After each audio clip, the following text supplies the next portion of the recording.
दोस्तों, आप लगातार ये सुन रहे हैं कि भारत मिसाइलें बना रहा है। ब्रह्मोस और उसके एडवांस वर्जन बनकर के तैयार हो रहे हैं। 5वीं प्लस जनरेशन के फाइटर जेट्स एमका पर काम हो रहा है, तो वहीं स्पेस में वो मिशन लॉन्च कर रहे हैं जिसमें अब तक किसको भी कामयाबी नहीं मिली है। और दोस्तों, अब भारत ने कुछ ऐसा किया है कि एक ही झटके में भारत दुनिया के टॉप 6 कंट्रीज में शामिल हो चुका है और अब भारत बहुत जल्द ब्रह्मांड को फतेह करने वाली वो ताकत हासिल कर लेगा जिसके लिए पूरी दुनिया तड़प रही है। मोदी सरकार ने एक ऐसा मेगा मिशन अप्रूव कर दिया है जिससे भारत दुनिया के सुपर एलीट क्लब में शामिल हो गया है और ये भविष्य के भारत के लिए सबसे बड़ी गुड न्यूज है। दोस्तों, आप जान लीजिए कि दुनिया में जितने भी डेवलपिंग नेशंस हैं उनमें भारत ही एकमात्र ऐसा देश है जिसने इस प्रकार के प्लान को अप्रूव किया है। इससे आप अंदाजा लगा सकते हैं कि ये कितनी बड़ी और कितनी इंपॉर्टेंट बात है। लेकिन ये प्लान क्या है और कैसे भारत को साइंस के फील्ड में सुपर पावर बना देगा और अचानक मोदी सरकार क्यों भारत के हैकर्स को 10 लाख रुपए देने लगी है, ये माजरा क्या कुछ है, चलिए जरा समझते हैं। साइंस की दुनिया का सुपर पावर देश बनने की ओर भारत, मोदी सरकार ने झोंक दी पूरी जान, कर डाला बड़ा ऐलान। दोस्तों, मोदी की इस पूरी प्लानिंग को समझने के लिए थोड़ा सा फ्लैशबैक में चलना पड़ेगा। दरअसल बात करते हैं 1970 के दशक की। तब पश्चिमी देशों में सुपर कंप्यूटर को लेकर के मारामारी चल रही थी और देखते ही देखते अमेरिका समेत कई देशों ने सुपर कंप्यूटर को हासिल कर लिया। सुपर कंप्यूटर ने दुनिया भर का काम बहुत ही जल्दी और आसान कर दिया।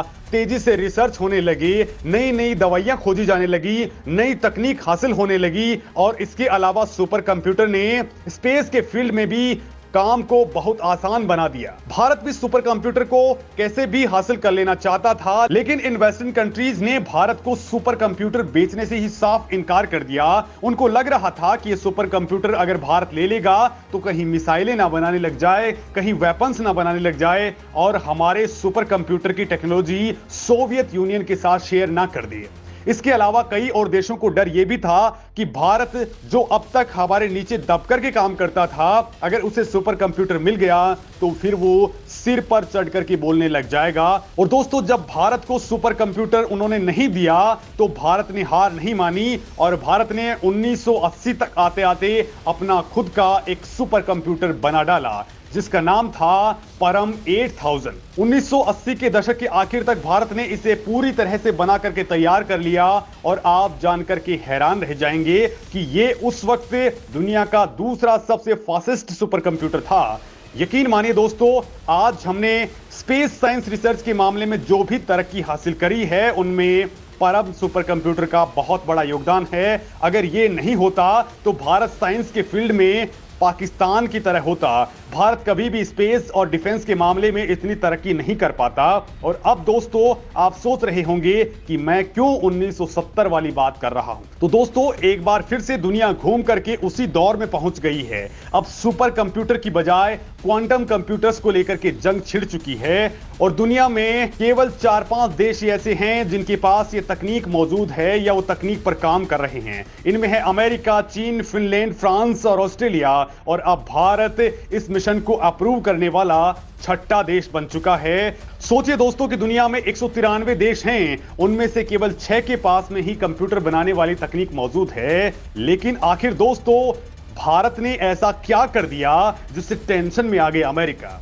आखिर भारत का क्वांटम कंप्यूटर क्यों होने वाला है इतना खास? दोस्तों, क्वांटम कंप्यूटिंग बहुत ही रेयर एंड एडवांस टेक्नोलॉजी है जिसे हर कोई नहीं बना सकता है। इसे अगर आसान भाषा में समझेंगे तो दुनिया में जितने भी कंप्यूटर्स हैं, जितने भी सुपर कंप्यूटर्स हैं, ये उनका बाप है।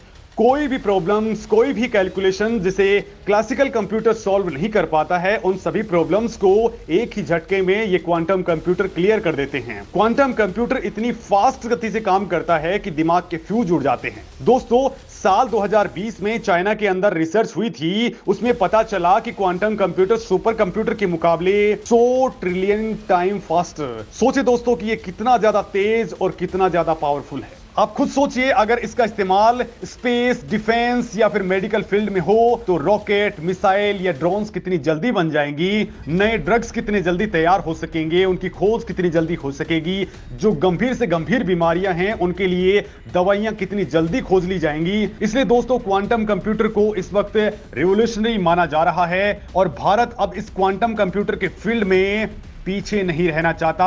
लिहाजा अब भारत ने सबसे बड़ा ऐलान कर दिया है। मोदी सरकार ने नेशनल क्वांटम मिशन को अप्रूव कर दिया है। इतना ही नहीं, इसके लिए भारी भरकम फंडिंग भी कर दी है, करीब 6000 करोड़ रुपए। मतलब दोस्तों 6000 करोड़ से ज्यादा की लागत से भारत क्वांटम कंप्यूटर की टेक्नोलॉजी को डेवलप कर रहा है। और आप ये जानकर के हैरान रह जाएंगे कि ये टेक्नोलॉजी इतनी ज्यादा रेयर है, इतनी ज्यादा अर्ली स्टेज में है कि अब तक केवल 5 देशों ने ही इस मिशन को अप्रूवल दिया था और अब भारत इसमें छठा बन चुका है।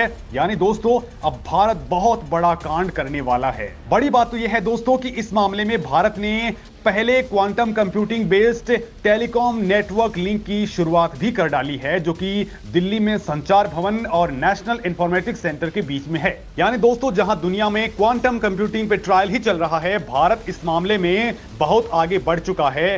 भारत इस quantum computing based telecom network को मजबूत करने का पूरा फोकस कर चुका है। बड़ी बात तो यह है कि Modi quantum computing based telecom network की टेस्टिंग के लिए हर तरीके पर काम कर रही है। इसे हैक करने वाले व्यक्ति को 10 लाख रुपए का ऑफर भी दिया जा चुका है। मतलब दोस्तों भारत के जितने भी हैकर्स हैं उनको भी अब मोदी सरकार ने अपने साथ ले लिया है और उनको भी कहा गया है कि इसे हैक करिए, इनकी कमियां बताइए ताकि भारत बहुत आगे बढ़ सके।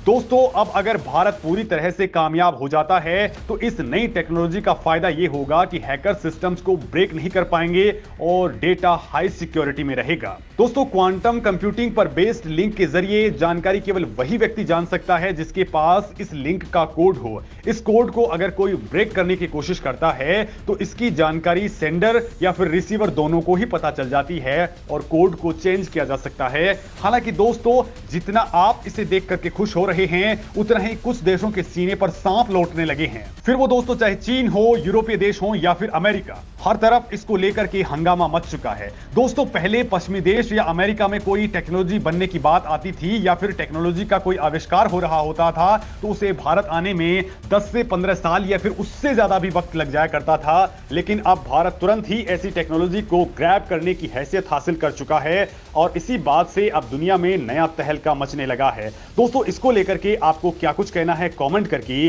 मुझे जरूर बताएं।